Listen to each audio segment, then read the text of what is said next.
గంజాయి batch YCP హయాంలో విచ్చలవిడిగా పెరిగిపోయారు. ఆంధ్రప్రదేశ్లో ఎక్కడ చూసినా కానీ, ఏ బోర్డర్ చూసినా కానీ గంజాయి తరలిస్తూనే ఉండేవారు, పట్టుబడతానే ఉండేవారు. అది ఎక్కడ పట్టుబడేవారు అంటే మన బోర్డర్లో పట్టుబడేవారు కదా. అంటే ఇక్కడ బోర్డర్ దాటించడానికి రాజకీయ నాయకులు, శక్తులు, దుష్ట శక్తులు అన్నీ సహకరించేవి. వీళ్ళకి రాష్ట్రాలు దాటేసి వెళ్ళిపోయేవారు, ఎక్కడో పట్టుబడేవారు. అసలు ఎక్కడి నుంచి వచ్చింది దాన్ని ఆరాధిస్తే ఆంధ్రప్రదేశ్ నుంచి అని తెలిసేది. అలాగా దొరికింది కొంత, అయితే దొరకంది దేశాలు దాటేసి పోయింది ఇంకెంతో ఎవరికీ తెలియదు. సో అలాంటి గంజాయి బ్యాచ్ని అరికట్టడంలో పవన్ కళ్యాణ్ గారు వచ్చిన ఈ 5 నెలల పాలనలో బేసిక్గా పనిచేశారు, బ్రహ్మాండంగా పనిచేశారని సాక్షాత్తు చంద్రబాబు నాయుడు గారే మాట్లాడారు. చంద్రబాబు నాయుడు గారు మాట్లాడుతూ అన్న మాటలు ఏంటంటే, ఈ గంజాయిని అరికట్టడంలో నాకంటే కూడా చాలా సీరియస్గా ఉన్నాడు పవన్ కళ్యాణ్. నాకంటే కూడా కొన్ని ఆలోచనలు, ఆయన తీసుకునే ఆలోచనలకి నేనే ఆశ్చర్యపోతున్నానని చెప్పారు. అంటే పవన్ కళ్యాణ్ గారి నిర్ణయాలు, పవన్ కళ్యాణ్ గారి చర్యలు ఆ విధంగా ఉంటాయి.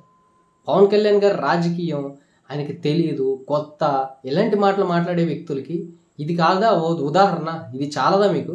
అసెంబ్లీ సాక్షిగా సీఎం చంద్రబాబు నాయుడు గారే పవన్ కళ్యాణ్ గారి రాజకీయాల గురించి చాలా బేసిక్గా నిర్ణయాలు తీసుకుంటున్నారు, నేనే ఆశ్చర్యపోతున్నాను, నాకంటే చాలా చురుగ్గా పనిచేస్తున్నారు, నాకంటే బాగా పనిచేస్తున్నారు అని చెప్పారు. ఇది కదా కావాల్సింది. ఇక్కడ చంద్రబాబు నాయుడు గారిని తక్కువ చేసి మాట్లాడుతున్నారు. ఆయన విజనరీ, ఆయన థాట్స్, ఆయన పరిపాలన ఏంటో మనం గతంలో చూసాం. ఒక నిర్మాణాత్మకమైన నిర్ణయాలు తీసుకోవడంలో సీఎం చంద్రబాబు నాయుడు గారిని కొట్టిన వాళ్ళు లేరు. సేమ్ టైం పవన్ కళ్యాణ్ గారు కూడా ఒక సీఎం స్థాయి వ్యక్తితోటి ప్రశంసలు పొందే అంత పరిపాలన ఈ వచ్చిన 5 నెలల్లో, కొత్తగా వచ్చిన 5 నెలల్లోనే చూపించారు. అంటే రాబోయే 5 సంవత్సరాల్లో ఇంకెంత చూడబోతున్నాం మనం. రాబోయే 5 సంవత్సరాలు ఇంకెంత డెవలప్ అవుతుంది రాష్ట్రం. రాబోయే 5 సంవత్సరాల్లో చేదోడు వాదోడుగా వీళ్ళు ఇద్దరు ఉండి కేంద్ర ప్రభుత్వంతో ఇంకెన్ని నిధులు తీసుకొచ్చి ఇంకెంత రాష్ట్రాన్ని అభివృద్ధి చేస్తారు. ఇది కదా చూడాల్సింది. ఈరోజు పవన్ కళ్యాణ్ అసెంబ్లీలో ఎలా కూర్చున్నాడో, ఈరోజు పవన్ కళ్యాణ్ అసెంబ్లీలో ఎలా గోక్కున్నాడో, ఈరోజు పవన్ కళ్యాణ్ ఎవరినో ఎలా చూశాడు, లేనిపోనివి స్లో మోషన్లో పెట్టేసి, ఫోటోలు తీసేసి, మార్ఫింగ్ చేసేసి లేనిపోని సృష్టిస్తారు. అలవాటు అయిపోయింది వీళ్ళకి. వీళ్ళ అలవాట్లు మర్చిపోలేకపోతున్నారు, గతాన్ని మర్చిపోలేకపోతున్నారు. ఈ వైసీపీ పెయిడ్ బ్యాచ్, ఈ చిల్లర బ్యాచ్, వీళ్ళంతా కూడా ఇంకా మనం ఆ మైండ్ సెట్లోనే ఉన్నారు. ఇంకా వైసీపీనే ఉంది, ఇంకా జగనే ఉన్నాడు, ఇంకా ఆయనలే మన ఆవాహన అయిపోయాడు మనకని ఆయనకు కూడా సిగ్గు లేకుండా ప్రెస్ మీట్లు పెట్టి ఎంకరేజ్ చేస్తున్నాడు వీళ్ళని. ఇప్పటికి ఇన్ని కేసులు అవుతున్నాయి, ఇప్పటికీ వీళ్ళ భవిష్యత్తు పోయింది. గత 5 సంవత్సరాలు నాశనం చేసేసాం మనం. ఇన్ని కేసులు అవడానికి కారణం మనమే, వైసీపీయే. వాలంటీర్లనేమో వాళ్ళకి ఒక జీవో లేకుండా ఏం లేకుండా టెంపరీగా పెట్టుకున్నాం. పర్మనెంట్ చేయడానికి అసలు లేదు, వాళ్ళని టెంపరీ స్టాఫ్ కిందే పెట్టుకుని వాళ్ళని మోసం చేశాడు జగన్మోహన్ రెడ్డి.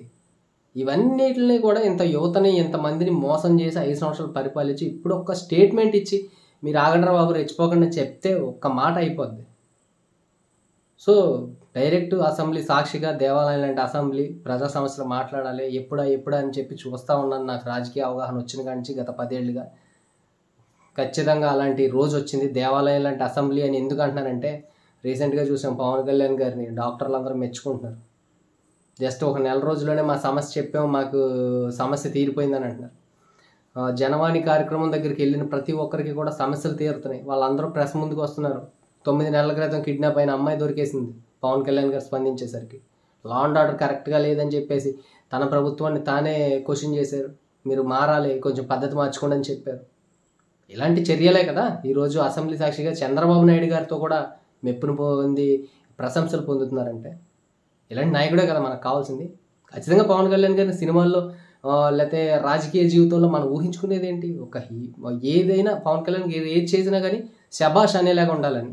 ఆయన ఏ చర్య చేసిన ఇప్పటి వరకు ఈ 5 నెలల్లో మీరు చెప్పండి, ఏ ఒక్క నిర్ణయం అయినా రాంగ్ తీసుకున్నారా? ఏ ఒక్క మాట అయినా వెనక్కి తీసుకున్నారా? నేను తప్పు మాట్లాడాను, లేకపోతే ఇలాగ చేయకుండా ఉండాల్సిందే అని. ఏదైనా సెన్సేషన్. ఈరోజు నేషనల్ పొలిటికల్ పవర్ స్టార్ అనవసరంలా, నేషనల్ పొలిటికల్ స్టార్, ఇంకా చెప్పాలంటే national political leader Pawan Kalyan garu. ఇది కదా పవన్ కళ్యాణ్ గారి దగ్గర నుంచి మనం కోరుకున్నది.